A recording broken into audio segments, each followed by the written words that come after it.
तत्पश्चात श्री उद्धव जी ने कहा श्री विदुर जी से कि भगवान ने मुझ पर कृपा की, अपने अनुग्रह की वर्षा की और स्वधाम गमन से पूर्व मुझे अपने निज स्वरूप का, विशुद्ध स्वरूप का, सत्य स्वरूप का ज्ञान कराया, बोध कराया। मेरे हृदय में ज्ञान का वो दीपक प्रज्वलित किया जिसे विवेकी जन श्रीमद् भागवत कहते हैं। और फिर मुझे आज्ञा दी कि उद्धव अब बद्रिकाश्रम चले जाओ और लोक मंगल के लिए समाधि योग के द्वारा मेरी आराधना करो। विदुर जी ने कहा कि आपने हमको कृष्ण कथामृत का पान कराया है, धन्य धन्य कर दिया, पर भगवान ने आपको जो दिव्य ज्ञान दिया वो भी कुछ प्रसाद हमको प्रदान करिए। उद्धव जी मुस्कुराने लगे, कहने लगे विदुर जी आप बड़े सौभाग्यशाली हैं कि भगवान ने जाते जाते आपका स्मरण किया था। जिस ज्ञान के विषय में आप मुझसे प्रश्न कर रहे हैं वो ज्ञान तो आपको मैत्रेय मुनि प्रदान करेंगे, क्योंकि श्री भगवान की ऐसी ही आज्ञा है। भगवान जाते हुए मैत्रेय मुनि से ये कहकर गए थे कि ये प्रसाद आप विदुर जी को अवश्य प्रदान करिएगा। जैसे विदुर जी ने बात सुनी, विदुर जी को लगा कि मेरी भक्ति, मेरी साधना, मेरी आराधना पूर्ण हो गई। भगवान ने स्वीकार कर लिया, भगवान ने मेरा भाव अंगीकार कर लिया। प्रातः स्मरणीय श्री चंद्रशेखर बाबा ये बात कहा करते थे, इसलिए भक्ति के मार्ग पर वही साधक है, उसी को साधक कहना चाहिए जिसको भगवान प्रिय हो। और सिद्ध कौन है? जिसकी भक्ति भगवान को इतना रिझा ले कि वो भगवान का प्रिय हो जाए, भगवान उसका स्मरण करने लगे, भगवान उसकी याद करने लगे। आप देखिए अपने संपूर्ण कुल को अपने सन्मुख भगवान ने उस गति को प्राप्त होते हुए देखा। और स्वधाम गमन से पूर्व जब भगवान के निकट कोई भी नहीं है, केवल उद्धव जी हैं और मैत्रेय मुनि हैं, जाते जाते लेकिन भगवान को विदुर जी की याद आई। इस बात से कल्पना करनी चाहिए कि कैसी विदुर जी की भक्ति होगी। अपने अनंत अनंत भक्तों में भगवान ने उस समय विदुर जी का स्मरण किया और मैत्रेय मुनि को कहकर गए कि ये जो ज्ञान आपने मुझसे श्रवण किया है इसको विदुर जी को अवश्य सुनाना। और इसका कारण क्या है? क्यों भगवान को विदुर जी की याद आई? क्यों मैत्रेय मुनि को आज्ञा दी भगवान ने ये प्रसाद उन्हें अवश्य दीजिएगा? एक ही कारण है, क्योंकि भगवान जानते हैं कि विदुर जी मेरे अतिरिक्त और कुछ नहीं चाहते। जाही न चाही कबहू कछु, तुम संग सहज सने, बसहु निरंतर ताके उर, सूराउर निज। संतों के मुख से हमने तो यही सुना है भाई, वस्तुतः हमको पाना क्या है, किसे कहते हैं भगवत प्राप्ति, क्या है भगवान को पा लेना। बस भगवान के अतिरिक्त कोई और इच्छा ना रहे, प्रभु के अतिरिक्त कोई कामना ना रहे। जब तक भजन का सुख नहीं मिला, जब तक जीते जी भजन का आनंद नहीं मिला, तभी तक व्यक्ति ये कल्पना करता है कि भाई मरने के बाद भगवान मिलेंगे। लेकिन जैसे ही भजन का सुख मिलता है फिर तो कोई गाता है, हमको मिला जियावन हारा, हम ना मरे मरी है संसार। गुरु मिले, कबीर कह रहे भाई हम क्यों मरेंगे, जिसको मरना चाहिए वो मरेगा। कौन मरेगा? कह रहे हम ना मरे, मरी है संसारा। अच्छा, कबीर जी की दृष्टि में कि आप हम ये संसार नहीं है, उस संसार के मरने की बात नहीं कह रहे, कह रहे संस्कृति, ये जो पुनः पुनः जीव आता है, जन्म और मरण के इस चक्र में पड़ता है। और इसका कारण क्या है? इसका कारण क्या है? अज्ञान, अविद्या। कह रही जो द्वंद्व है ये मरेगा, हम इससे न्यारे हो गए, गुरु की कृपा हुई। हम ना मरे मरी है संसार, हमको मिला जियावन हारा, हम ना मरे मरी है संसार। मरे बहिर्मुख साधु जीवे। और भाई साधु तो जुग जुग जिए और जीता ही रहे। शौनक आदि ऋषियों ने कहा ना सूत जी से, सूत जी आप जुग जुग जियो, आपने ऐसी भगवान की कथा हमको सुनाई, हमारे तन मन प्राण शीतल हो गए। तो भाई साधु जिए और जीते रहें, क्योंकि संत ना होंगे जगत में फिर जल मरेगा संसार। मरे बहिर्मुख साधु जीवे, भर भर नाम रसायन पीवे, हमको मिला जियावन हारा, हम ना मरे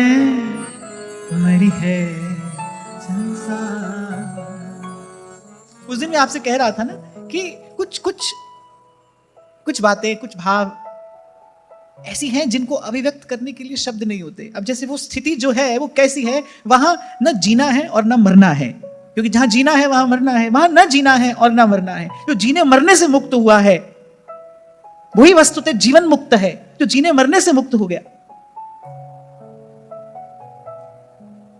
तो मैं ये कह रहा था, जब तक भजन का सुख नहीं मिला तब तक ये जीने का लोभ है, मरने का भय है, ये सब चिंता है, सब क्लेश है। जैसे ही भजन का सुख मिलता है फिर तो जन्म जन्म रति राम पद यह वरदान। क्योंकि भाई इस भजन के सुख के आगे बाकी सब दुख छोटे हैं। दुख दुख रहता ही नहीं जब भजन का सुख मिलता है। जब भगवत भजन का आनंद मिलता है फिर दुख दुख नहीं रहता। अरे सुख नहीं रहता, दुख नहीं रहता, कुछ भी तो नहीं रहता। इसी को तो द्वंद्व मुक्ति कहते हैं, इसी को तो संसार से मुक्ति कहते हैं। इसी को कबीर ने कहा, हम ना मरे, मरी है संसार। अब ना सुख है ना दुख है। उस दिन में मैं आपसे कह रहा था, लोग प्रश्न करते हैं, जो भजन करते हैं उनको बड़ा दुख मिलता है, जो सच की राह पर चलते हैं उनको बड़ा दुख मिलता है। अरे तुमको लग रहा है उनको दुख मिल रहा है, उनसे जाकर पूछो, उनसे सुखी और कोई है ही नहीं। वो तो अपने आनंद में है। आप दूर से खड़े हो, आपको दूर से देखने पर लग रहा है कि भाई अमुक व्यक्ति बड़ा दुखी हो रहा है, वो तो दुखी नहीं है। भक्त को तो कोई दुख नहीं है। जिसको भजन का आनंद मिला वो सदा सुखी है, वो सदा आनंद में है। मुरली वाले से जिसका संबंध है उसको हर घड़ी आनंद ही आनंद है। जो भगवान का हो गया फिर उसको कैसा दुख है। जहां को मीत साजन है समिया, तिस जन को काहे की कमियां। हो जाकी प्रीत गोविंद स्यों लागी, हो जाकी प्रीत गोविंद स्यों लागी। दुख दर्द प्रम ताका भार। और इसी से पहचानना कि भाई वो डोर जुड़ी है कि नहीं जुड़ी। तेरे दुख दर्द प्रम ताका भागी, जहां की प्रीत गोविंद स्यों लागी। इसलिए मैंने कहा पाना क्या है, यही पाना है, यही प्राप्त करना है हमको। बस प्रभु के अतिरिक्त कोई और चाह ना रहे, बस यही भगवान का मिलना है। यही आत्मा का परमात्मा से मिलना है कि वो हर घड़ी पंथ निहारे और डगर बुहारे। अरे शबरी को तो राम तभी मिल गए जब गुरु कहकर गए थे राम आएंगे। उसके बाद तो शबरी जी का जीवन राम में ही रहा। हर घड़ी हर पल राम ही राम, राम ही राम। उनका रोम रोम राम बोलता है। संतों के मुख से हमने तो सुना है कि हवा चलती है, पेड़ के पत्ते हिलते हैं, वो कभी कभी यहां दौड़ती है, कभी वहां दौड़ती है, राम आ गए, राम आ गए। अरे उसके जीवन में राम के अतिरिक्त कुछ रहा ही नहीं, सारा जीवन राममय हो गया। आप देखो भगवान से मिलने के बाद तुमने देह त्याग कर दिया तो सिधार गई, भगवान ने अपने धाम को पठा दिया। पूरा जीवन राममय रहा। जैसे गुरु कहकर गए राम आएंगे। अब गुरु ने क्या मंत्र दिया? गुरु ने कोई और मंत्र नहीं दिया, गुरु ने यही मंत्र दिया, वे राम आएंगे, तू प्रतीक्षा करना। उन्होंने इसी को मंत्र स्वरूप धारण किया अपने जीवन में। और इसी को कहते हैं गुरु को अपना मन दे देना। गुरु ने मंत्र दिया, उन्होंने अपना मन उस मंत्र को दे दिया। अब भीतर बाहर रोम रोम में उसी का प्रकाश हो रहा है, उसी का उजियारा हो रहा है। इसलिए उस दिन आपसे एक संकेत कर रहा था, दीक्षा अनेक प्रकार की होती है, कोई एक ही प्रकार से दीक्षा नहीं होती। दीक्षा के अनेक प्रकार होते हैं। गुरु देखता है कि किस शिष्य की कैसी योग्यता है, उसकी कैसी पात्रता है, वो उसी प्रकार से उसको शिक्षित दीक्षित करता है। और ये कार्य गुरु का है। इस विषय में अपनी ओर से कोई प्रश्न नहीं किया जाना चाहिए। जिस दिन गुरु कहकर गए तुम प्रतीक्षा करना राम आएंगे, उस शबरी को तो राम मिल गए। राम मिलन की आस मिली सो राम मिल गए, प्रभु से मिलने की चाह मिली सो प्रभु मिल गए। अरे भगवान आ रहे हैं, दर्शन दे रहे हैं, मिल रहे हैं, बोल रहे हैं कौरवों से, उनको कोई लेना देना नहीं है भगवान से, क्योंकि भगवान की चाह ही नहीं है। चाह संसार की है, संसार की सुख संपत्ति की, संसार के ऐश्वर्य की, संसार की मान प्रतिष्ठा की चाह है। भगवान सामने भी खड़े हैं, उनको कोई लेना देना नहीं है। जिन श्री कृष्ण का नाम लेने से मन प्राणों में अमृत का संचार हो जाता है, वो श्री कृष्ण दुर्योधन के सामने खड़े हैं और वो मूर्ख उन पर कोप कर रहा है, अपशब्द उनको कहता है, अपमान करता है, उनका अवहेलना करता है। उनकी क्या नहीं है उसके पास? भगवान सामने खड़े हैं, क्या नहीं है? भगवान से मिलने की चाह ही नहीं है, इच्छा ही नहीं है। इच्छा ही संसार की है। और ये जो इच्छा है, हाँ इतना मैं जरूर आपसे कह दूं, ये जो इच्छा है संसार की, ये इतना गहरा अभ्यास है, ये इतना पुराना अभ्यास है। मैं कहता हूं ना, आपसे कोई मिट्टी का दिया नहीं है, आप फूंक मारोगे और बुझ जाएगा। आपको लगेगा कि भाई अब नहीं जाएंगे संसार की तरफ, और आप नहीं जाओगे। नहीं, आप जाओगे, बार बार जाओगे, अनेक बार जाओगे। यह गुण साधन ते नहीं हुई। फिर यहां जब जीव अपने आप को असमर्थ पाता है, सब करके देख लिया पर बात बनी नहीं। कबीर ने कहा ना, बिन साखी संसार का झगड़ा छूटत नहीं। साखी आखी ज्ञान की, देख समझ मन माही, और बिन साखी संसार का झगड़ा छूटत नाही। यहां पर गुरु के शक्तिपात की आवश्यकता है, और इसी क्षण का उत्सव कबीर ने मनाया है यहां।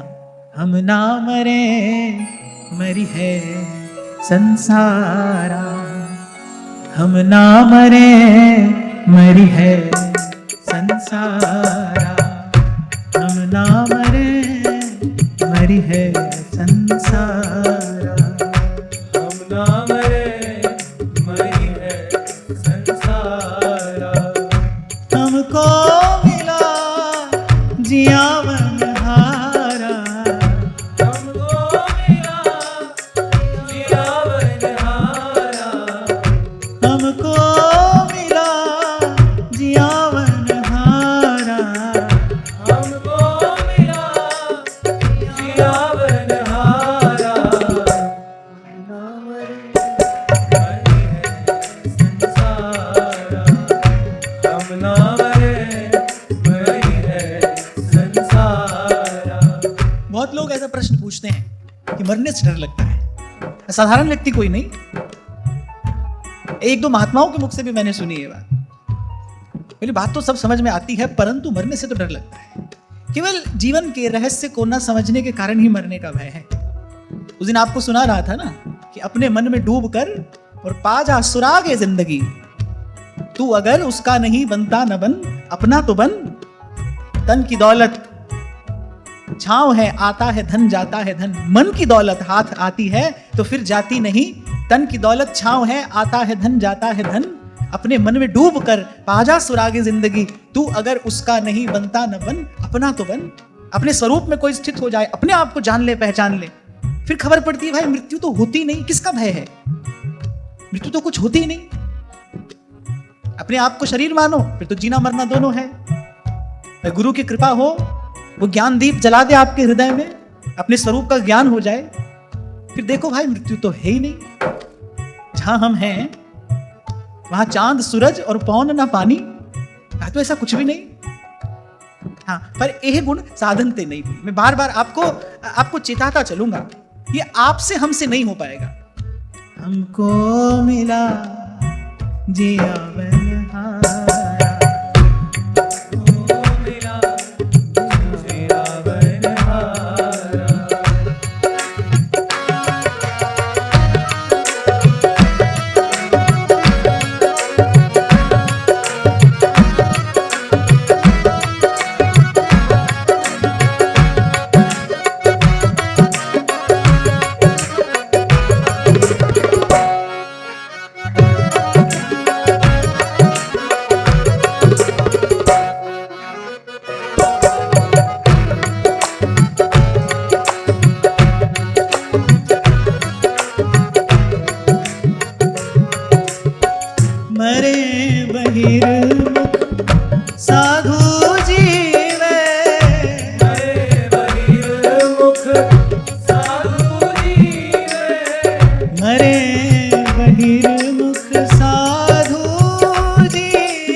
मरे ना मारा जाए कबीरा, मरे ना मारा जाए कबीरा, मरे ना मारा जाए कबीरा, मरे ना मारा जाए। आप भूल ना जाएं, इसलिए आपसे कह रहा हूं, ये इस समय जो इस आनंद में भरकर आप गा रहे हैं, ये स्वर संगीत का आनंद नहीं है। ये जो इस क्षण में आपकी अंतरात्मा को उस निर्भयता का अनुभव हो रहा है ना, ये उस निर्भयता का आनंद है। इसी को खोज रहे हैं आप, यही स्थिति जहां ना जीने का लोभ है ना मरने का भय। हमको मिला जियावन हारा, हमको मिला जियावन हारा, हमको मिला जियावन हारा, हमको मिला जियावन हारा। हम ना मरे मरी है संसार, हम ना मरे मरी है संसार, हम ना मरे मरी है संसार। हम ना मरे मरी है संसार। करे मरे बहिर्मुख, कि जो बाहर देखेगा वो मरेगा, और साधु जीवे। कबीर जी की दृष्टि में तो साधु वही है जो अंतर्मुखी है, वो साधु है। क्योंकि ये तो वो साधारण रीति से समझ लेने की बात है। जब तक संसार की ओर देखोगे, जब तक व्यवहार की ओर देखोगे, तब तक तो भाई झूठ सच सब कहना करना पड़ेगा। व्यवहार में रहने वाला व्यक्ति कैसे प्रपंच से निवृत्त हो, बड़ा कठिन है, बड़ा कठिन है। क्योंकि भाई इस संसार को तो झूठ अच्छा लगता है। कोई आपको अच्छा नहीं लगता, उसको उस पर तो कहते तो हो ना, नहीं आप बड़े अच्छे हो। संसार को झूठी सुनना अच्छा लगता है। जब तक हम संसार में, हम भी ऐसे ही हैं। वहां उस परिधि में काम ही ऐसे चलता है भाई। साधु कोई संसार से डर कर, घबरा कर या उसकी निंदा करते हुए नहीं जाता है, पर क्योंकि प्रपंच में, व्यवहार में रहते हुए प्रपंच करना पड़ता है, उससे मुक्त होना बड़ा कठिन है। उसके लिए तो बहुत बहुत ऊंचा आत्मबल चाहिए कि भाई सत्य की राह पर चलेंगे, कोई राजी हो न हो, बड़ा ऊंचा आत्मबल चाहिए। मीरा कबीर जैसा आत्मबल चाहिए संसार के मध्य रहकर, पर लेकिन सत्य का ही आचरण करना, सत्य का ही सेवन करना, इसके लिए तो बहुत बड़ा हृदय चाहिए। तभी कबीर जी ने कहा, भक्ति करे कोई सूरमा। ये शूरवीर कर सकता है भाई ये काम। और जन्म जन्म से हमको यही पट्टी पढ़ाई गई, बोले भाई ये व्यवहार है, इसको ऐसे ही करना। व्यवहार में तो सब करना पड़ता है, यही तो सुन के बड़े हुए ना भाई, यहां ये सब करना पड़ता है। अब वो करते करते कैसे मन शुद्ध हो, कैसे बुद्धि शुद्ध हो, और जब तक मन बुद्धि शुद्ध हो नहीं, तब तक वो जो ज्ञान है वो भीतर जाएगा कैसे। आप यहां पर प्रक्रिया देखिए। विदुर जी को उद्धव जी कब मिले? बड़े दीर्घ काल तक पहले तीर्थों का सेवन किया, और तब तीर्थों का सेवन ऐसे नहीं किया जाता था जैसे आज का मनुष्य करता है, खाया पिया चाट पकौड़ी नाच गाना। आजकल तो भाई तीर्थ का यही अर्थ रह गया ना। पहले तीर्थ सेवन ऐसे नहीं किया जाता था। तीर्थ पे जाता ही कोई था तप करने के लिए, साधन करने के लिए तीर्थ स्थान है, मौज उड़ाने के लिए नहीं है, पिकनिक मनाने के लिए नहीं है। और मैं तो कहता हूं कि शायद ये भगवान की ही व्यवस्था थी कि भाई ऐसे ऐसे स्थानों पर व्यवहारिक सुविधाएं बहुत कम हुआ करती थी, क्योंकि जितनी सुविधाएं अधिक होंगी उतना रजोगुण बढ़ेगा। क्योंकि जिन लोगों का जीवन सुविधा पर आश्रित है वो तो भाई सुविधा देखकर आते हैं, भगवान को देखकर नहीं आते हैं, वो तो सुविधा देखकर आते हैं। तो ठाकुर जी ने ऐसी व्यवस्था की थी कि भाई ऐसे स्थानों पर ऐसी सुविधाएं, भौतिक सुविधाएं कम रहेंगी तो रजोगुणी लोग कम आएंगे।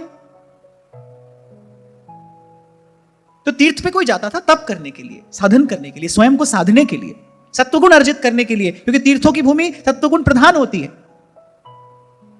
सत्वगुण अर्जित करने के लिए कोई जाता था। आज तो क्षमा करना, जीवन में साधारण शिष्टाचार, शुचिता, पवित्रता, ये सब भी नहीं रह गया है। कैसे मन बुद्धि शुद्ध रहे? इसीलिए संतों ने कहा है भाई, यही कली कर्म न धर्म विवेकु, राम नाम अवलंबन एकु। इसीलिए आपको बार बार कहता हूं भाई, और कुछ न सोचो न विचारो, नहीं बन पाएगा, वो नहीं बन पाएगा। सीधे सीधे नाम रटो प्रभु का, सीधे सीधे प्रभु की लीला कथा सुनो, गाओ। और मैं बहुत विचार कर कह रहा हूं, साधारण शिष्टाचार भी आज जीवन में देखने में नहीं आता है। साधारण शिष्टाचार, शुचिता, पवित्रता कहां रह गई? कहां मनुष्य को आज आचार विचार का ज्ञान है? कली केवल मलमूल मलीना, और पाप पयोनिधि जनमन मीना। क्षमा करना, एक साधारण सी बात ही मैं आपसे पूछ लूं, कितने लोग हैं जो एक हाथ से भोजन करते हैं? एक हाथ से, और दूसरा हाथ शुद्ध रखते हैं। देखो देखो, कुल मिलाकर 10-12 लोग हैं। इतने लोग यहां पर बैठे हैं, उसमें 10-12 लोग हैं। ये तो बहुत साधारण शिष्टाचार है कि जब आप भोजन करने बैठे हैं आपको एक ही हाथ से भोजन करना है, दूसरा हाथ आपको शुद्ध रखना है, आपको परोसना पड़ जाए, अपनी थाली में ही परोसना पड़ जाए या किसी दूसरे को परोसना पड़ जाए, कैसे परोसोगे? मैं सीखने के लिए नहीं कह रहा हूं, आपकी इच्छा हो तो आप सीखो, because this is simple hygiene. ये कोई बहुत ऊंची बात नहीं है, ये मैं आपको कह रहा हूं कि आप देखो कैसा युग ये है, कैसा ये समय है कि आज मनुष्य को साधारण शिष्टाचार का भी ज्ञान नहीं है। वो साधन क्या करेगा, वो तीर्थों में जाकर तब क्या करेगा? तो अपने को तो भाई एक ही काम करना है, राम सिमर राम सिमर। इसीलिए संतों ने कहा भय नासक दुर्मति हरण, कली में हरि को नाम, नानक जो निस दिन रटे, नानक जो निस दिन रटे, सफल होई तिहि काम, सफल होई तेहि काम। अगर सीख भी लो तो कोई बुरी बात नहीं है, अच्छी बात ही है।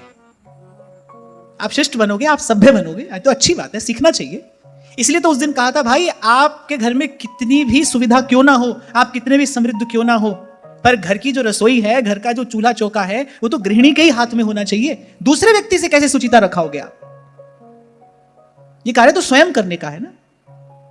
अब मैं तो कई बार सोचता हूं तो बड़ा आश्चर्य होता है, हंसी भी आती है कि व्यक्ति देखो कमा रहा है किसके लिए? उसको 2 समय का शुद्ध पवित्र भोजन भी उपलब्ध नहीं है, किसके लिए कर रहा है ये सब? इसको कहते हैं दुर्मति। ये जो महाराज कह रहे हैं ना भय नासक दुर्मति हरण, ये दुर्मति है। ठीक गलत कुछ समझ में ही नहीं आ रहा है, हित अहित समझ में नहीं आ रहा है, अच्छे अच्छे बुरे का भेद पता नहीं चल रहा है, पता नहीं कौन सी दौड़ में व्यक्ति भागा चला जा रहा है। चलो एक बात बहुत अच्छी है कि आप सब लोग बड़े ईमानदार हो, प्रश्न का उत्तर ईमानदारी से देते हो। फिर मैंने कहा देखो 10-12 लोग हैं और कोई बहुत बड़ी बात थोड़ी पूछी मैंने, तो बहुत साधारण सी बात है।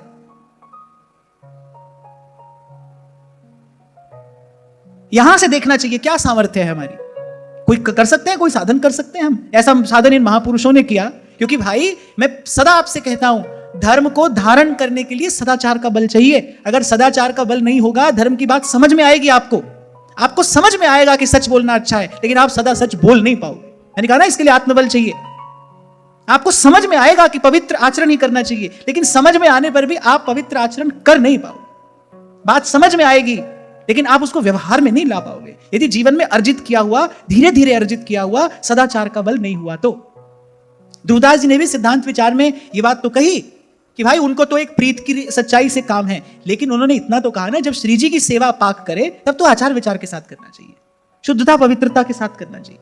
अगर मैं तो कहता हूं अगर हम भी ये ना कर सकें फिर भाई मनुष्य और पशु में भेद क्या है? पशु होता है भाई उसको कोई विचार नहीं है क्योंकि वो तो पशु है, उसके पास विचार करने की बुद्धि नहीं है, उसको ये योग्यता प्रकृति प्रदत्त है ही नहीं, उसको तो जो मिलेगा वो खाएगा। यदि मनुष्य भी ऐसा ही करे फिर मनुष्य में और पशु में भेद क्या है?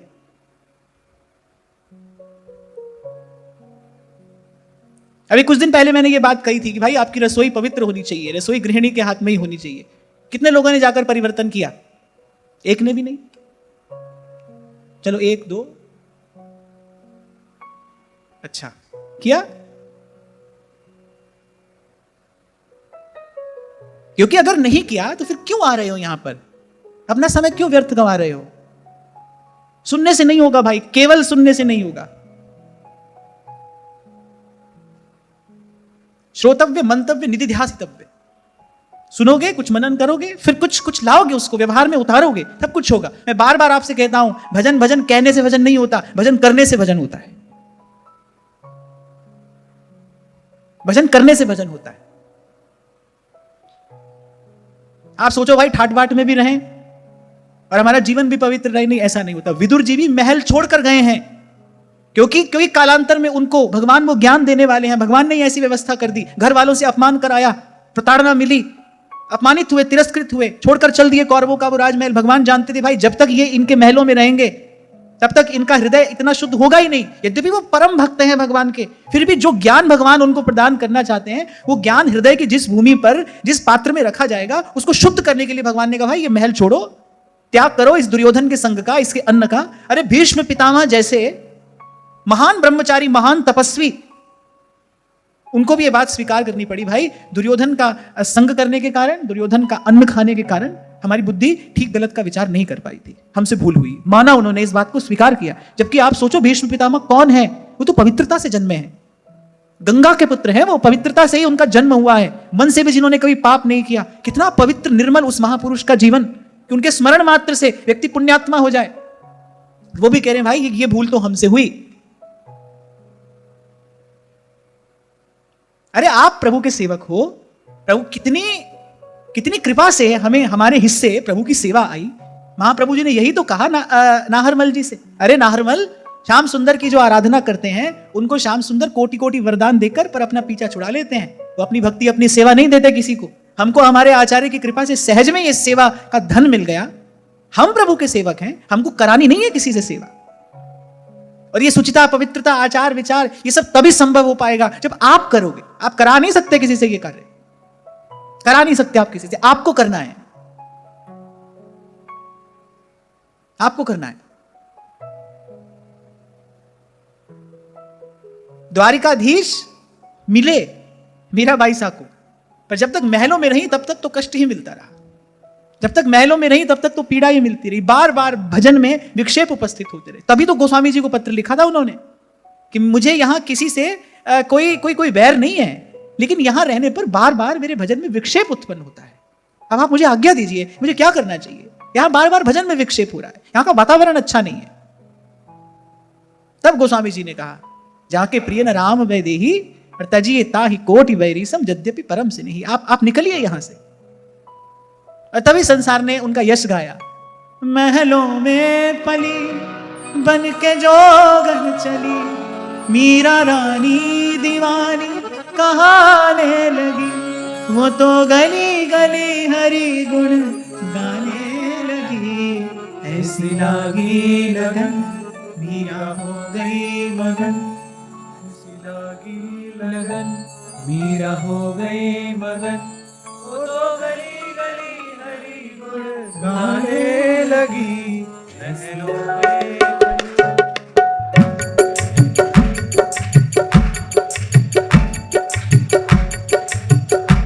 तो गली गली हरि गुण गाने लगी।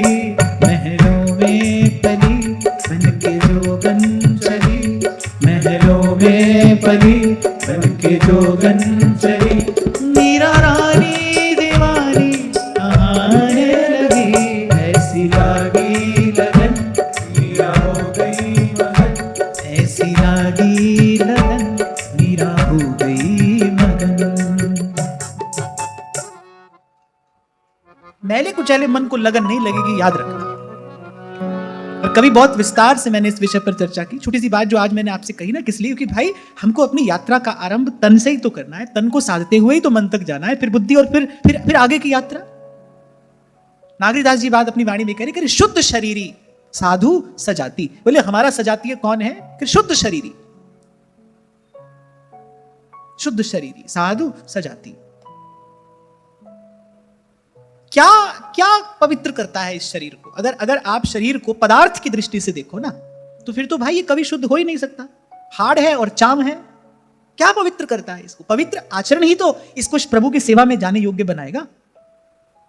अगर आचरण में पवित्रता नहीं है, फिर शरीर कैसे जाएगा प्रभु की सेवा में? और जब तक प्रभु की सेवा में नहीं जाएगा, तब तक प्रभु के स्वभाव से कैसे परिचय होगा? और जब तक स्वभाव से परिचय नहीं होगा, तब तक भजन सहज कैसे होगा? महापुरुषों ने बड़ी युक्ति से इस सेवा को अपनी उपासना का प्राण तत्व बनाया। भाई जीव बार बार प्रभु के निकट जाएगा, प्रभु के पास जाएगा, प्रभु के स्वभाव से परिचित होगा।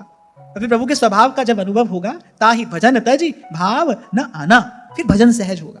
और मेरा तो ऐसा मानना है भाई, मैं सौभाग्यशाली हूं कि मेरे जीवन में इस यात्रा का मंगलाचरण ही महाप्रभु जी की कृपा से, श्री जी की सेवा से हुआ।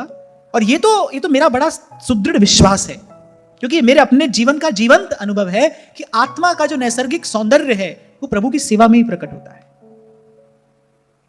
सरगुण की सेवा करें और निर्गुण को करें ज्ञान। इस पंक्ति का अर्थ क्या है? कि जिसकी मैं मंदिर में सेवा कर रहा हूं, ये बाहर भी जो सब पसारा है इसी का है, जो है सब मेरे इष्ट और आराध्य का है। इसे कहते हैं सगुण की सेवा और निर्गुण का ज्ञान। और मन कहां लगे? निर्गुण सरगुण ते परे तहाँ हमारा ध्यान। जहां श्याम बने हैं राधिका और राधा हो रही श्याम। खैर ये प्रसंग आया तो मैंने ये चर्चा कर दी। ऐसे ही थोड़ी थोड़ी बात समझ में आती रहे, ऐसी थोड़ा थोड़ा परिष्कार, थोड़ा थोड़ा सुधार हमारे जीवन में होता रहे। क्योंकि भाई ये सब कहने सुनने का लक्ष्य तो यही है ना, जीवन प्रभु की सेवा के योग्य बने। पता नहीं कैसे हमारी झोली में ये अमृत फल आके पड़ा है भाई। हमको हमारे महाप्रभु जी की कृपा से सहज में ये संपत्ति मिल गई है। महाप्रभु जी के इस वाक्य पर ध्यान देना चाहिए, इसको स्मरण रखना चाहिए। जब जब सेवा में जाओ, महाप्रभु जी के चरणों की कृपा मनाते हुए उसके गुण उपकार का पा सकूं नहीं पा। क्योंकि महाप्रभु जी ने कहा, अरे प्रभु कोटि कोटि वरदान देते हैं और अपना पीछा छुड़ा लेते हैं, अपनी भक्ति नहीं देते, अपनी सेवा नहीं देते। मुक्त भुगत जुगत तेरी सेवा। महाराज कह रहे जिद तो आप करावे, जिसको प्रभु चुनकर अपनी सेवा में लगाते वो सेवा करता है।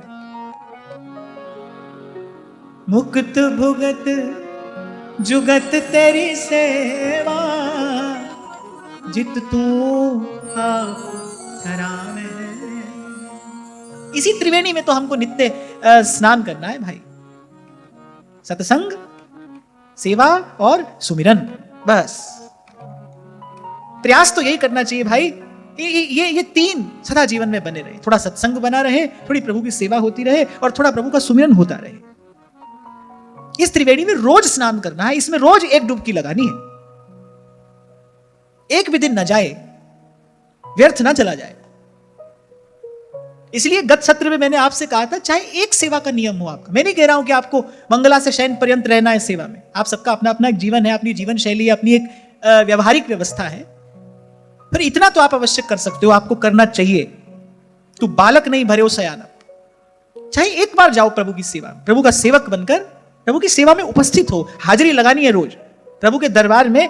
आपकी एब्सेंट नहीं लगनी चाहिए, हाजिरी लगानी है रोज। आपको कुछ नहीं मिल रहा है, एक तुलसी दल लेके चले जाओ। वो भी यदि कहीं किसी समय उपलब्ध नहीं है, प्रणाम करो जाके प्रभु को। प्रभु के सन्मुख जाकर अंजलि पर मस्तक की विनय भक्ति के साथ, नमस्कार मेरा तुझे होवे जग के नाम। मैं कई बार चर्चा करता हूं आपसे, ब्रह्मर्षि स्वामी श्री सत्यानंद जी महाराज, उनकी वाणी भी बड़ी सुंदर है। अनुभव संपन्न उन महापुरुष की वाणी है। और उनका एक ग्रंथ तो मुझे बहुत ही अधिक प्रिय है, भक्ति प्रकाश। भक्ति के बड़े अद्भुत सूत्र सिद्धांतों का महाराज ने प्रकाश किया। उसमें ज्ञान वैराग्य की बड़ी बड़ी उच्च कोटि की बातें उसमें बड़े सरल शब्दों में कही गई। सब कहकर अंत में महाराज मांगते क्या है भगवान से? दीन दास हूं द्वार का, सेवा देकर दान, सेवा सदन बनाइए मुझको हे भगवान। दीन दास हूं द्वार का, सेवा देकर दान। यही आपका मेरा अपना घर है भाई। ये जो सेवा का भाव है ना, यही आपका मेरा अपना घर है। जब तक यहां नहीं पहुंचेंगे तब तक निर्भय भी नहीं हो सकते और निश्चिंत भी नहीं हो सकते। बड़े लोग एक कहावत कहते हैं परदेश कलेश नरेशन के। राजा भी अगर परदेश जाए ना तो उसको थोड़ा बहुत कष्ट तो होता है। वो कितना लाभ लश्कर लेकर क्यों ना चले, कितनी सुविधा उसके पास क्यों ना हो, लेकिन जो सुख अपने महल में उसको मिलता है ना, वो बाहर नहीं मिलता। यानी परदेश कलेश नरेशन के। राजा को भी कष्ट होता है परदेश में। हम तो दिनहीन है भाई, यहां परदेश में पड़े हैं। कैसे होगी कष्ट से मुक्ति? जब तक अपने घर नहीं पहुंचोगे भाई, तब तक निर्भय निश्चिंत नहीं हो सकते, तब तक निर्भर नहीं हो सकते। अपना घर यही है। ये सेवा भाव है ना, ये जीव का अपना घर है। जीव प्रभु का सेवक है, प्रभु का दास है, और यहीं पहुंचकर निर्भय हो जाता है। तेरे सेवक को पाओ किछ नाही, जमुना आवे ने। इसी का अभ्यास कराने के लिए आचार्यों ने ये सेवा की पद्धति आपको मुझे दी। बार बार सेवा में जाएंगे तो जाते जाते इस बात का अभ्यास होगा, हाँ भाई हम प्रभु के सेवक हैं, मैं श्री जी की सेवा में हूं, इस बात का अभ्यास होगा। और जिस दिन ये संस्कार गहरा पड़ा ना मन में, मैं श्री जी की सेवा में हूं, आप देखना आपका जीवन, आपका आचरण शुद्ध पवित्र होता चला जाएगा। कितने अनर्थ दूर हो जाते हैं केवल इस भाव से कि मैं प्रभु का सेवक हूं। ये कार्य मैं नहीं कर सकता। क्यों? क्योंकि मैं प्रभु का सेवक हूं। जब तक व्यवहार में पड़े हैं, लिप्त हैं, तब तक तो भाई व्यवहार के सब कार्य व्यक्ति स्वयं को संसारी समझ के, ग्रस्त समझ के करता ही है। लेकिन जिस दिन आप अपने आप को यह मानना छोड़ दो कि नहीं भाई, ना मैं संसारी हूं, ना मैं कोई ग्रस्त हूं, ना मैं कुछ और हूं, मैं तो प्रभु का सेवक हूं, उस दिन कई अनर्थों की निवृत्ति सहज में हो जाती। इस भाव का प्रकाश जीवन में होते ही, और सच्ची बात भी यही है। इसके अतिरिक्त जो है सब झूठ है। आध्यात्मिक सत्य तो यही है ना भाई, ना कोई स्त्री है, ना पुरुष है, ना कोई माता है, ना कोई पिता है, ना कोई भाई है, ना बंधु है। ये सब तो थोड़ी थोड़ी देर की कहानी है, आज है कल नहीं होगी। फिर संसार का सत्य भी संसार की तरह ही क्षणभंगुर है, संसार की उपलब्धि भी संसार की तरह ही क्षणभंगुर है। जिस दिन मन मान जाएगा प्रभु के सेवक हैं। अब सेवक का तो अपना कोई मन होता नहीं, उसकी तो अपनी कोई इच्छा होती नहीं। अब प्रभु अपने दरबार में, अपने सिंहासन के पास खड़ा रखे या फिर यहां भेज दे, सेवक तो सेवा में है। तेरे सेवक को पाओ किछ नाही, जमुना आवे मेरे राम राय। तू संता का संत तेरे। और कैसा अद्भुत सुख है सेवा का। मैं आपको निवेदन करूं, सेवा का सुख मिलने के बाद कि भगवान के दर्शन की भी वैसी इच्छा नहीं रह जाती जैसी इच्छा सेवा की होती। आप देखो, हनुमान जी को एक दिन के लिए सेवा नहीं मिली। माता जी ने कहा नहीं, तुमने बहुत सेवा कर ली, बस तुम बैठो, आराम करो, दर्शन करो। बोली नहीं नहीं, अब देखो दर्शन तो हो रहा है, उनको प्रसाद भी मिल रहा है। फिर बोले नहीं, सेवा के बिना हम नहीं रह सकते, हमारा सुख ही सेवा है। जैसे अभी थोड़ी देर पहले मैंने आपसे कहा ना, भजन का आनंद मिलेगा, भजन का वास्तविक सुख मिलेगा, सब झगड़ा झंझट अपने आप छूट जाएगा। ऐसी सेवा का सुख मिलेगा तो आप अनुभव करोगे, तब आप ये बात अनुभव करोगे कि जिसको सेवा का सुख मिलता है उसकी आसक्ति हो जाती है सेवा में। भगवान का दर्शन भी हो कि नहीं हो, पर सेवा मिले, सेवा के बिना हमारा कोई दिन ना जाए। और एक और बात मैं आपसे कहूं, प्रभु की अगर सबसे अधिक प्रीति है, प्रभु अगर सबसे अधिक प्रेम करते हैं, प्रभु अगर सबसे अधिक स्नेह करते हैं, तो अपने सेवक से ही करते हैं। ऐसी प्रभु करत दास पे प्रीति, सेवक पर भगवान की प्रीति है।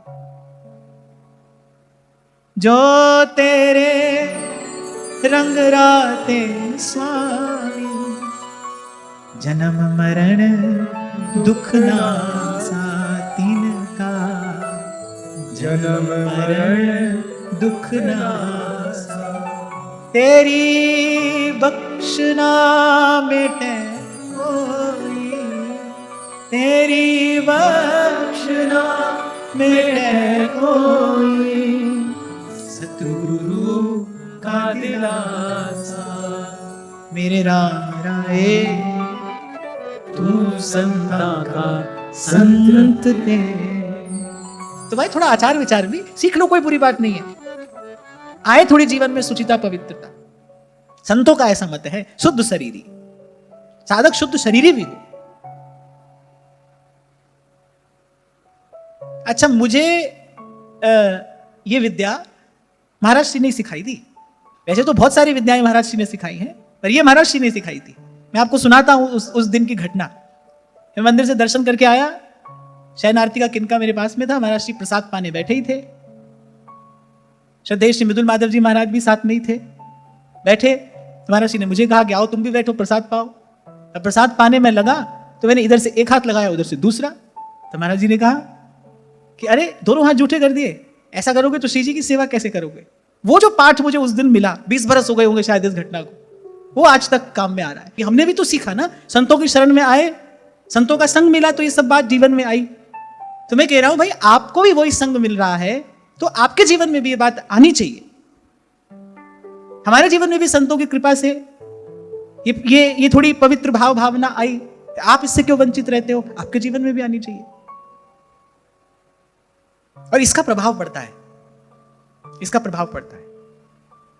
परमहंस योगानंद ये बात कहते थे कि आपकी चेतना जब तक स्थूल धरातल पर है, आप यहां से पार चले गए तब तो बात कुछ और है, लेकिन जब तक आपकी चेतना स्थूल धरातल पर है तब तक भोजन का आपकी चेतना पर सबसे गहरा और गंभीर प्रभाव पड़ता है, भोजन का।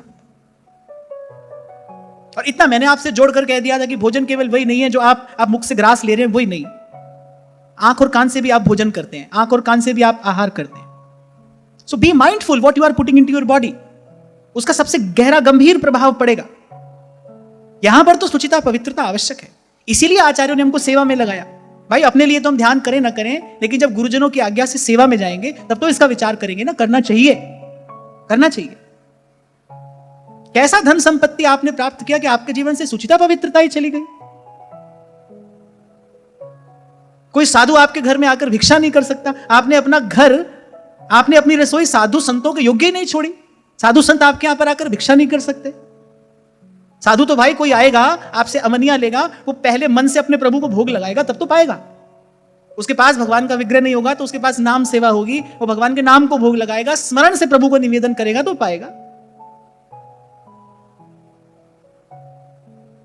कहां कबीर जी जैसे निष्काम महापुरुष ये तो मांग रहे हैं ना प्रभु से, हो मांगो संतन रहना मैं नहीं किसे का देना रे माधो।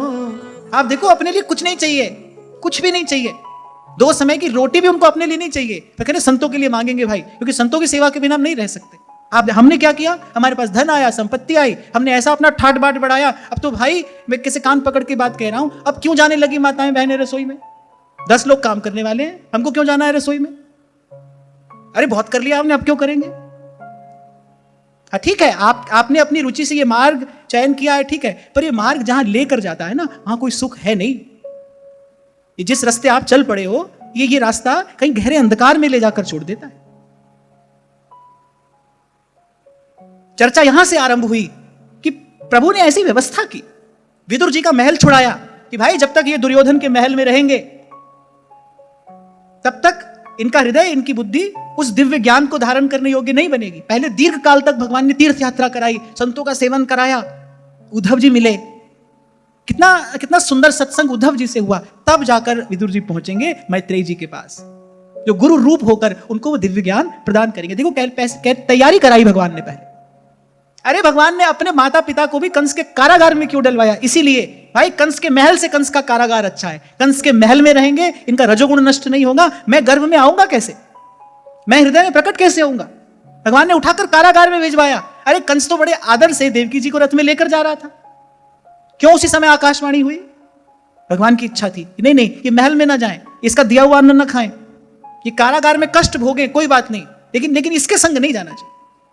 सुभाष सेवक जी ने कही, साकत संग अगिन लपट लपट जरत क्यों संगति कीजिए। अनेक महापुरुषों ने कहा, व्यास जी ने भी बहुत कहा, बोले साकत भलो न भेटिए, भलो भेटिए बाघ। बोले प्राण दे देना अच्छा है, पर हरि विमुख का संग करना अच्छा नहीं है। जिसका आचरण शुद्ध नहीं है, पवित्र नहीं है, उसका संग करोगे, उसके साथ उठोगे बैठोगे, उसका खाओगे, उसको खिलाओगे, कहां मन बुद्धि शुद्ध रहेगा?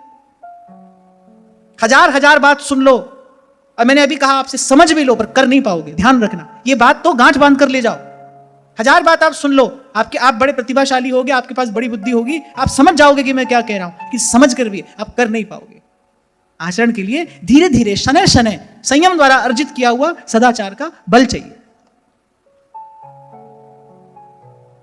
यहां घटने वाली एक एक घटना कुछ कह रही है, आपको मुझसे कुछ कह रही है। मैंने 2 दिन पहले भी आपसे कहा, ये आपकी मेरी कथा भी है, ये आपकी मेरी कहानी भी है। और यदि आपकी मेरी कहानी नहीं है, यदि आपके मेरे जीवन के प्रश्नों से इसका कोई लेना देना नहीं है, फिर भाई आपके मेरे काम की नहीं है। पर ऐसा है नहीं, इसी में आपके मेरे जीवन के प्रत्येक प्रश्न का उत्तर है, कि हमारी कथा है। मैंने कहा विदुर जी परम भागवत हैं, परम भागवत। भगवान उनके द्वार पर बिना बुलाए जाते हैं, भगवान उनके यहां मांग कर खाते हैं। कैसे विदुर जी की भक्ति होगी? पर इस दिव्य ज्ञान को प्रदान करने से पहले भगवान ने तप कराया विदुर जी से, तप करिए। अरे जो भगवान के नाभि कमल से उत्पन्न हुए हैं, उनमें क्या खोट होगा? रजवीर्य के संयोग से उत्पन्न हुए बालक में तो माता पिता के गुण दोष दोनों आते हैं। पर ब्रह्मा जी तो भगवान से जन्मे हैं, ब्रह्मा जी में कौन सी अशुद्धि होगी भाई? ब्रह्मा जी में कौन सा खोट होगा? पर उनको भी भगवान ने पहले हम कहा, भाई हमसे मिलने से पहले थोड़ा तप करिए। और तप की महिमा भगवान अपने मुख से गा रहे हैं। भगवान ने कहा तप मेरा हृदय है और मैं तपस्या की आत्मा हूं, तप मेरी दुर्लंघ शक्ति है। यहां तक मुझे याद है हमने बड़े विस्तार से एक पूरा दिन इस पर चर्चा की थी। मन का तप, वाणी का तप, कर्म का तप, क्योंकि भगवान अपने मुख से बात कह रहे हैं।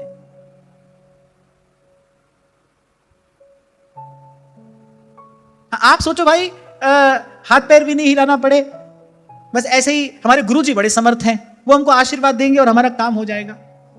भाई ऐसी भूल में रहना नहीं, ऐसी भूल में नहीं रहना। आचार्य के शब्द कान में गूंजते रहें कि तू बालक नहीं भर्यो सयानप, काहे कृष्ण भजत नहीं नीके। माने भजन के लिए जो जो चतुराई चाहिए वो विधाता ने देकर भेजा है, देकर भेजा है। तो श्री उद्धव जी चले बद्रिकाश्रम की ओर। विदुर जी प्रसन्न भी हैं लेकिन थोड़े व्याकुल भी हो रहे हैं। क्यों? क्योंकि उद्धव जी जैसे महाभागवत का संग मिला था, जो सुख है सत्संग में सुवैकुंठ न हो, सुवैकुंठ न हो। और वहां सुखदेव जी सुना रहे महाराज परीक्षित को कि इधर उद्धव जी चले बद्रिकाश्रम की ओर और विदुर जी मन में प्रसन्नता भी है पर मन बड़ा भारी भी है, क्योंकि उद्धव जी से वियोग हो रहा है। जब तक भक्त के पास रहे तब तक तो भगवदानंद में ही रहता है जी।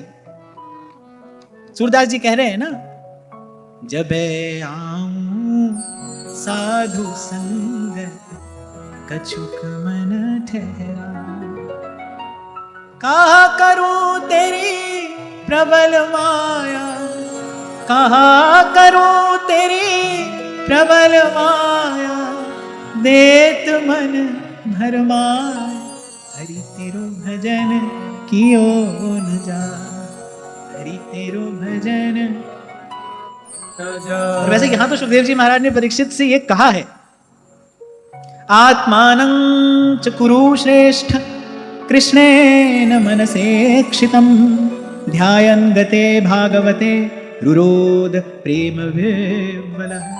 विदुर जी के पास प्रसन्नता का बहुत बड़ा कारण है। इससे ज्यादा प्रसन्नता की बात क्या होगी? भगवान ने स्मरण किया, किसी को याद नहीं किया, विदुर जी को याद किया। अच्छा देखो, भगवान ने ना पांडवों का स्मरण किया ना किसी और का, भगवान ने विदुर जी को याद किया। क्योंकि उनको ये प्रसाद देना, क्योंकि मैं जानता हूं वो मेरे अतिरिक्त और कुछ नहीं चाहते। दुर्लभ से दुर्लभ, सबसे दुर्लभ अगर कोई उपलब्धि है ना तो बस वो यही है, जाही न चाही कबहू कछु, तुम संग सहज सने। श्री चैतन्य महाप्रभु के शिक्षाष्टक में एक श्लोक मुझे सबसे अधिक प्रिय है, जब श्री चैतन्य महाप्रभु कहते हैं, न धनम न जनम न सुंदरी कवितां वा जगदीश कामये, मम जन्मनि जन्मनीश्वरी भवताद भक्ति रही तु कित्वये। क्या चाहते हैं? आपको चाहते रहे, यही चाहते हैं हम। क्या चाहते हैं कि न धनम न जनम न सुंदरी, बोले कंचन कामिनी तो छोड़ो, अरे कविताम वा जगदीश कामये, मैं बड़ी सुंदर सुंदर रचनाएं करके आपकी यश का गान करूं, बाद में मेरी प्रतिष्ठा हो, बोले मैं ये भी नहीं चाहता। मम जन्मनी जन्मनीश्वरी भवताद भक्ति रही तु कित्वयि, अरे बस आपको चाहते रहे, ये चाहते हैं। इसलिए मैंने कहा दुर्लभ से दुर्लभ, सबसे दुर्लभ अगर कुछ है तो बस वो यही है। कारण क्या है? क्योंकि भाई भगवान दिए बिना रहते नहीं। एक साधारण सा देवता भी आप थोड़ा सा उसका मंत्र जप लो ना तो वो आपको देने के लिए विवश हो जाएगा, उसको देना पड़ेगा। क्योंकि देवी देवता निष्काम उपासना का भार वहन नहीं कर सकते, ये सामर्थ्य उनके पास में नहीं होती। एक बार मुझसे किसी ने प्रश्न किया था, आप कहते हैं कि निष्काम होना चाहिए भजन, तो निष्काम भजन किसी का भी कर सकते हैं? नहीं, किसी का भी नहीं कर सकते, भगवान के अतिरिक्त। और मैं भगवान कहता हूं तो समझ जाते हो ना, कृष्ण जिनका नाम है, वृंदावन जिनका धाम है, ऐसे श्री भगवान को बारंबार प्रणाम है, बारंबार प्रणाम है। एक बात तो डंके की चोट पर कहा करो, सूर हमारे नंद नदन बिन, सूर हमारे नंद नदन बिन, और नहीं जगदीश रघुधो, और नहीं जगदीश रघुधो, और नहीं जगदीश रघुधो, मन भय दस बीस रघुधो। तो कहीं ढूंढते ना रहना भाई, एक ही भगवान है, एक ही है और वो यही है। देखो दुर्यो वह कुंज कुटीर में बैठो पलूटत राधिका पान। जैसे किसी बाल बुद्धि ने पूछ लिया, पहले आप कहते हैं निष्काम भजन करें, निष्काम भजन करें, किसी का भी करें, कहेंगे नहीं, किसी का कर ही नहीं सकते, ऐसी व्यवस्था ही नहीं है। This facility is not available anywhere else. ये सुविधा केवल यहीं पर उपलब्ध है। यहां कर सकते हो आप निष्काम भजन, निष्काम सेवा, और कहीं नहीं कर सकते। और तो भाई यहां भी धंधा पीट रहे हो, और कहीं जाओगे मैं धंधा ही पीटना है, थोड़ा ले लो थोड़ा दे दो, लेना देना है, जब तक इच्छा है करो। जिस दिन तुम्हारा भाग्य जगेगा, जिस दिन तुम्हारा भाग्य जगेगा, उस दिन आओगे, उस दिन कहोगे अब मैं नाचो थक्यो गोपाल। उस दिन कहोगे भाई अब और कुछ नहीं करना है, अब कुछ नहीं करना है। तो बस आपको चाहे और कुछ चाहे नहीं, ये चाहते हैं। और इस भाव के आचार्य कौन है? इस भाव का दान करने वाले कौन है? प्रहलाद जी हैं। उन्होंने कई बात की बात भगवान से। भगवान ने कहा भाई लेना तो पड़ेगा, हम तो देना ही चाहते हैं, दिए बिना हमसे रहा ही नहीं जा रहा है। अब प्रहलाद जी नहीं माने तो भगवान ने कहा भाई मेरी प्रसन्नता के लिए मांगो। क्या है ना, प्रेम दिए बिना रह नहीं सकता, प्रेम दिए बिना नहीं रह सकता। प्रेम के लिए लेना बड़ा कठिन है, वो ले नहीं पाता, ले नहीं पाता। उसको देकर ही सुख है, देना ही प्रेम का जीवन है। बस वो देता चला जाता है, देता चला जाता है। और भगवान प्रेम का विग्रह है, वो दिए बिना नहीं रह सकते। क्यों कहा ध्रुवदास जी ने, रंच प्रेम में अपन को हरत नवल किसु। कौन करता है ऐसा, कौन कर सकता है ऐसा? तभी गोस्वामी जी ने लिखी ये बात, कह रहे नेम सो शिशुपाल नित्य प्रति देत गिन गिन गारी। नियम से, जैसे अभी आपको मैं कह रहा हूं नियम से सत्संग करना है, नियम से सेवा और नियम से सुमिरन। ऐसे शिशुपाल का एक ही भजन है, नियम से उसको श्री कृष्ण को नेम सो शिशुपाल नित्य प्रति देत गिन गिन गारी। और गिन गिन कर गाली देता है। लीन कियो सु आप में हरि राज सभा मझारी। गोस्वामी जी कह रहे भाई इनकी लीला देखते हैं, हमको तो समझ नहीं आता है, ऐसी कवन प्रभु की रीत। आपसे मैं कह रहा था ना भाई, ये तो व्यवहार में भी देखने को मिल जाता है। कोई बालक बड़ा उद्यमी हो, उद्दंड हो, ठीक रास्ते नहीं चलने वाला हो, बाप भी एक बार उससे रुष्ट हो जाएगा, मां नहीं होती। मां को तो उसकी चिंता और अधिक होती है, छुपा छुपा कर रुपया उसको देगी, बचा बचा कर भोजन पकवान उसके लिए रखेगी। बाप कुछ भी कहता रहे, अरे तूने बिगाड़ दिया, बालक ऐसा कर दिया वैसा कर दिया, मां को कोई प्रभाव नहीं पड़ता। मां की डोर ऐसी बंधी है उस बालक से। ऐसे ही प्रभु हैं। इसीलिए गोस्वामी जी ने कहा प्रभु का स्वभाव कैसा है, पिता के जैसा नहीं। जिमी बालक राखे महतारी, करम सदा तिनकी रखवारी। तीनों लोकों में कोई ऐसा कार्य नहीं कर सकता जो प्रभु से छिप जाए, नहीं कर सकता ना। अपना हरि है 1000 हाथ वाला और 1000 आंख वाला। तीनों लोकों में ऐसा कोई कार्य नहीं जो प्रभु से छिपा कर किया जाए, लेकिन अपने भक्त के लिए प्रभु तीनों लोकों से छिपा कर भी कार्य कर देते हैं। किसी को पता नहीं चलता, भक्त जानता है और भगवान जानता है, और प्रभु अपना कार्य करके चल देते।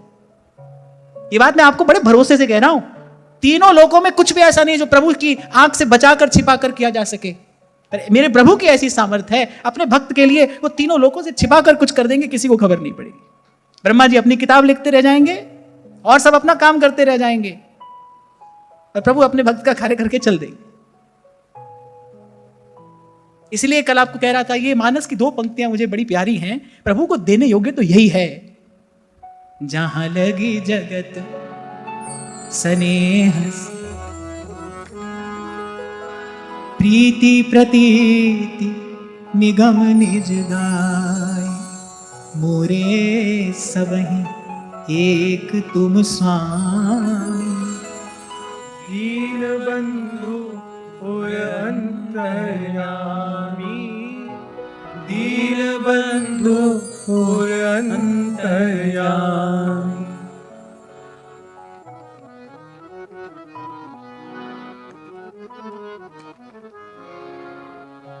और ऐसा तो मैंने आपसे कभी कहा था, बाकी तो किसी का कार्य प्रभु करा देते हैं, और भक्त का कार्य तो आप करते हैं, अपने हाथ से करते हैं। अस प्रभु छाड़ी भजहि जे आन। ऐसे प्रभु के लिए थोड़ा परिश्रम नहीं कर सकते? जो कहा जा रहा है वो ऐसे प्रभु के लिए करने के लिए तो कहा जा रहा है, ऐसे प्रभु के लिए। खैर मैं तो ये कह रहा था, दिए बिना नहीं रह सकते भगवान। कहा बेटा हमारे सुख के लिए मांगो। फिर ये दिव्य भाव प्रहलाद जी ने जगत को प्रदान किया। ठीक है प्रभु, आप देना चाहते हैं, फिर यही दीजिए कि मैं अनंत काल तक आपके अतिरिक्त कुछ और चाहूं नहीं, बस आपको चाहते रहे। तलाशे तलब में वो लज्जत मिली है। आपको चाहते रहे। कहना ठीक नहीं लगता, पर सच्ची बात है, कह देनी चाहिए। कहना ठीक नहीं लगता कि भजन ऐसा सुख देता है कि फिर भगवान के भी प्रत्यक्ष दर्शन की इच्छा नहीं रहती। इसलिए भजनानंदी संत सदा भजनानंदी रहना चाहते हैं। अब प्रभु कृपा करो ई भांति सब तज भजन करूं दिन रात, भजन ही करना चाहते हैं। अच्छा, उद्धव जी से भगवान ने कोई बहुत आग्रह नहीं किया था यहीं रहने का। उद्धव जी रहे किसके लिए? भजन के लिए। भजन करेंगे, संतों का संग करेंगे, सत्संग का सुख लेंगे, यहीं रहेंगे।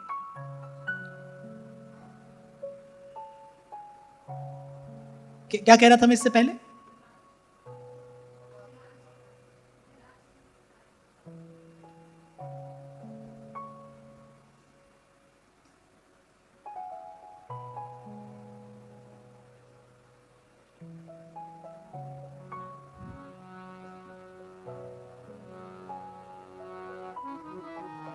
हाँ, तो प्रहलाद जी ने कहा आपको चाहते रहे बस।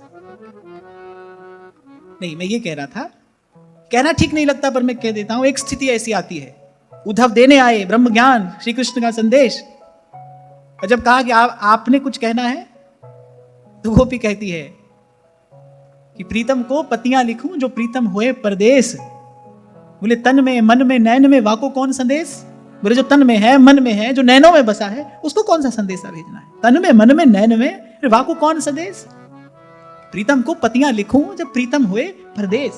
गोपी का भजन ऐसा है कि अब उसे केवल सामने खड़े कृष्ण की आवश्यकता नहीं है। वो तो जहां देखती है वहां कृष्ण है। जित देखूं तित श्याम मई है, क्योंकि प्रेम तो प्रकट हो ही मैं जाना। गोपी के प्रेम ने यत्र तत्र कृष्ण को प्रकट कर दिया है, कर दिया है। प्रेमास्पद के अभाव में प्रेमी का जीवन संभव नहीं है। गोपियां श्री कृष्ण के बिना नहीं रही हैं। कोई ये ना सोचे कितना दीर्घ काल गोपियों ने श्री कृष्ण के बिना निकाला। ना ना, गोपी श्री कृष्ण के बिना नहीं है। गोपी तो श्री कृष्ण की चाह में जी रही है, श्री कृष्ण के बिना नहीं, श्री कृष्ण की चाह में। और जिसको ये चाह मिली है वही जानता है।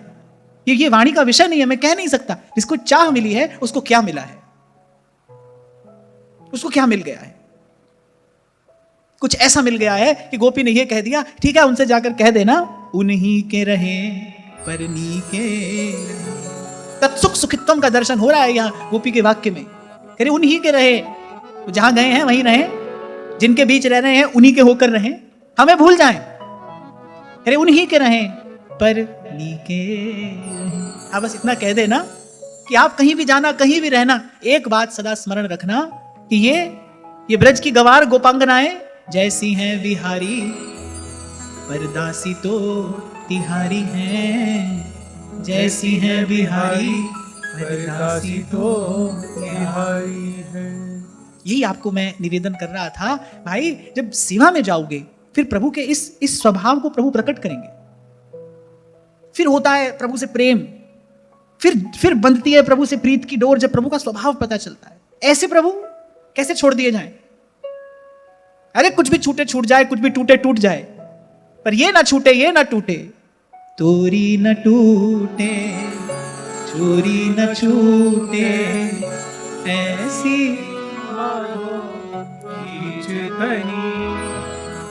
न्योलालन सो प्रीत बनी, न्योलालन सो प्रीत बनी।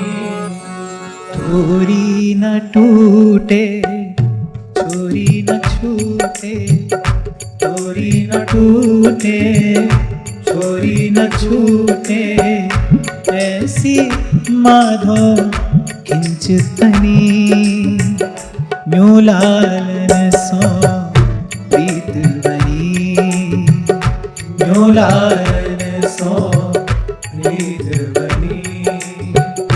तोरी न टूटे, चोरी न छूटे, तोरी न टूटे, चोरी न छूटे, ऐसी माधो किंचितनी, न्योलालन सो प्रीत बनी, न्योलालन सो प्रीत बनी।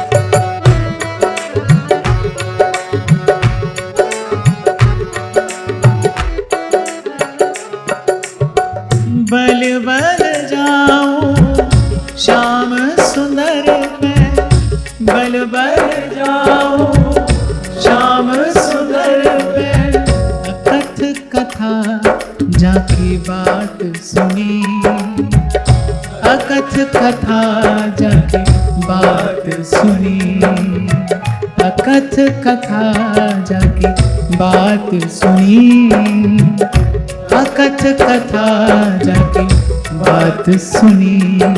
चोरी न टूटे, चोरी न छूटे, चोरी न टूटे, चोरी न छूटे, ऐसी माधो खिंचतनी, न्यू लाल सो प्रीत बनी, न्यू लाल सो प्रीत बनी, न्यू लाल सो प्रीत बनी, न्यू लाल सो प्रीत बनी।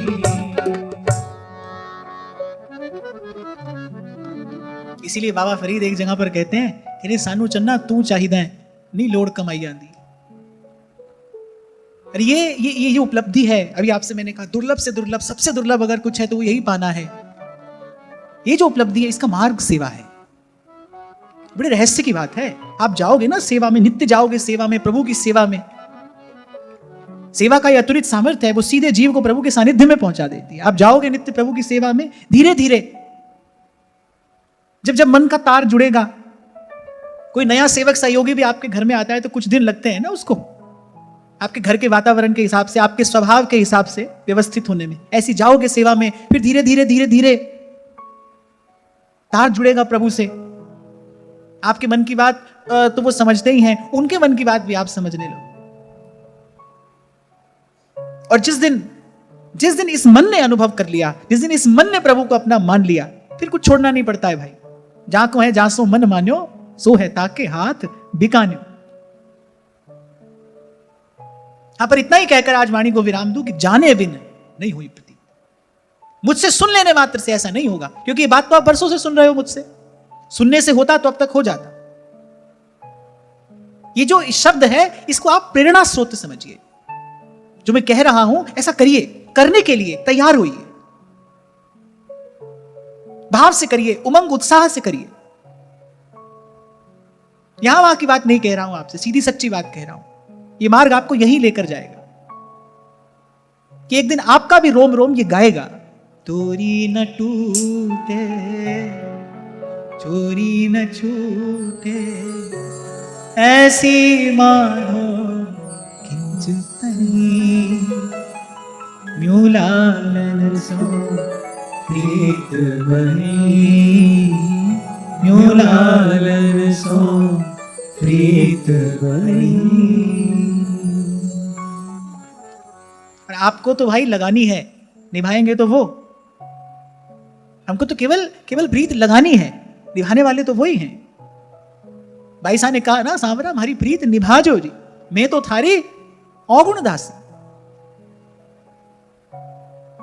और आपके प्यारे संतों की कृपा से मेरे जीवन में ये संयोग बन गया है।